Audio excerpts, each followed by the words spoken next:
Monetary policy దీనిని reserve bank of India to control the inflation, to support the economic growth, to maintain the financial stability కోసం use చేస్తుంది.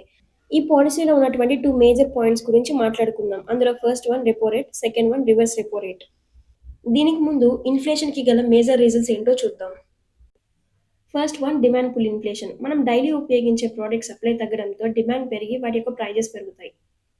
Second one cost pushed inflation. ఒక ప్రోడక్ట్‌ని manufacturing చేయడానికి అయ్యేటువంటి input costs like oil, wages, raw materials పెరిగినట్లయితే ఆటోమేటిక్‌గా prices పెరుగుతాయి.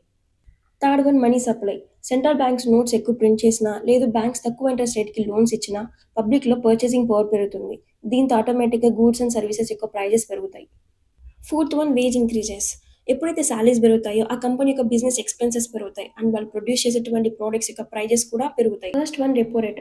సాధారణంగా బ్యాంక్స్ తమ యొక్క డే టు డే బిజినెస్ ఆపరేషన్స్‌ని మేనేజ్ చేసుకోవడానికి ఫండ్స్ లేనప్పుడు రిజర్వ్ బ్యాంక్ ఆఫ్ ఇండియాని అప్రోచ్ అవుతుంది. ఇక్కడ ఆర్‌బీఐ ఇచ్చేటువంటి ఫండ్స్ మీద ఇంట్రెస్ట్ రేట్ ఉంటుంది. ఆ ఇంట్రెస్ట్ రేట్‌ని మనం రెపో రేట్ అంటాం. కరెంట్ ఇండియా అనేది 5.25%గా ఉంది. అయితే రెపో రేట్ అనేది ఆ కంట్రీ యొక్క inflation, economic growth and financial stability మీద డిపెండ్ అయి ఉంటుంది.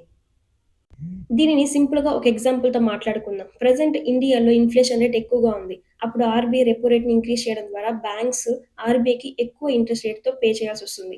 అప్పుడు బ్యాంక్స్ ఇచ్చేటువంటి car loans, personal loans, home loans యొక్క ఇంట్రెస్ట్ రేట్స్ ఆటోమేటిక్‌గా పెరిగిపోతాయి. అప్పుడు పబ్లిక్ నుంచి మోర్ డిపాజిట్స్‌ని అట్రాక్ట్ చేయడానికి ఎఫ్‌డి, రికరింగ్ సేవింగ్స్ యొక్క ఇంట్రెస్ట్ రేట్స్‌ని ఇంక్రీజ్ చేస్తుంది. దీనివల్ల పబ్లిక్‌లో లిక్విడిటీ తగ్గి ఇన్‌ఫ్లేషన్ అనేది స్లో డౌన్ అవుతుంది. ఇక్కడ మనకొక డౌట్ రావచ్చు. బ్యాంక్స్ దగ్గర చాలా డిపాజిట్స్ ఉంటాయి కదా! ఎందుకు ఆర్‌బీఐని అప్రోచ్ అవుతుంది? బ్యాంక్స్ దగ్గర ఉన్నటువంటి fixed, recurring deposits and savings అన్ని లాక్ ఇన్ పీరియడ్‌లో ఉంటాయి. వీటిని లెండింగ్ పర్పస్‌కి అసలు యూజ్ చేయకూడదు. అండ్ కొన్ని స్టాట్యూటరీ రిక్వైర్మెంట్స్ అంటే సీఆర్ఆర్. ప్రతి బ్యాంక్ తమ యొక్క 3% ఆఫ్ డిపాజిట్స్‌ని ఆర్‌బీఐ దగ్గర అయితే డిపాజిట్ చేయాలి. And statutory liquidity ratio. 18% of డిపాజిట్స్‌ని ఆర్‌బీఐ అప్రూవ్ చేసినటువంటి గవర్నమెంట్ సెక్యూరిటీలో ఇన్వెస్ట్ చేయాలి. ఇటువంటి రిక్వైర్మెంట్స్ వల్ల ఫండ్స్ లేనప్పుడు ఆర్‌బీఐ దగ్గర ఖచ్చితంగా అయితే తీసుకుంటుంది. Second one reverse repo rate. మన ఫస్ట్ పాయింట్‌లో మాట్లాడుకున్నట్టు అక్కడ బ్యాంక్స్ రిజర్వ్ బ్యాంక్ ఆఫ్ ఇండియాకి పే చేస్తుంది. కానీ ఇక్కడ రిజర్వ్ బ్యాంక్ ఆఫ్ ఇండియా బ్యాంక్స్‌కి పే చేస్తుంది. ఎప్పుడైతే బ్యాంక్స్ దగ్గర ఎక్కువ లిక్విడిటీ ఉంటాయో లోన్స్ అనేది చీపర్‌గా అవైలబుల్ అవుతాయి.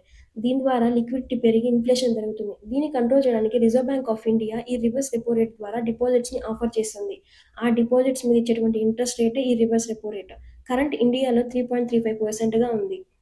ఈ విధంగా ఇండియన్ ఎకానమీలో మనీ సర్క్యులేషన్ మేనేజ్ చేయడానికి repo rate and reverse repo rate చాలా క్రూషియల్ రోల్స్ ప్లే చేస్తాయి. ఇలాంటి మోర్ ఇంట్రెస్టింగ్ కంటెంట్ ఇంకా మన ఛానల్‌లో వస్తూనే ఉంటుంది. Please do subscribe and like the video. Thank you for watching.